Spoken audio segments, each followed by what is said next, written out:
Hello বন্ধুরা, আশা করি সবাই ভালো আছো। আবারও একটা নতুন ব্লগে তোমাদের সবাইকে স্বাগত। আর আমার মা দেখো এখানে পকোড়া বানাচ্ছে। সত্যি হঠাৎ করে মনে হলো যে পকোড়া খাই, আর তাই আমার মা দেখো পকোড়া বানানো শুরু করে দিয়েছে।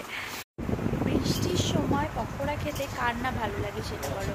আর যেহেতু এখন বৃষ্টি হচ্ছে না, কালকে হয়ে গেছে, ঠান্ডা ঠান্ডা ওয়েদার আছে, ওই জন্যই খাওয়া হচ্ছে। আর ঘুম পাচ্ছে, আমার চোখের দিকে তাকিয়েই তোমরা বুঝতে পারছো প্রচণ্ড ঘুম পাচ্ছে। তার মধ্যেও ব্লগ করা তো আর অফ দেওয়া যায় না। আর এদিকে তোমাদের দাদাভাই দেখো দেখো তোমাদের দাদাভাই এদিকে খেতে বসে গেছে। ঠিক পকোড়া দিয়েছে, এদিকে চিকেন, মানে কি বলবো, তোমাদের দাদাভাইয়ের কি মজা, এলাহি খাওয়া দাওয়া আর কি যা বলে। আর দেখো আমার বাবা এদিকে শুয়ে পড়েছে।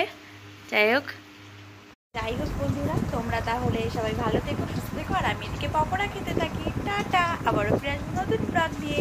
ততক্ষণের জন্য ভালো থেকো।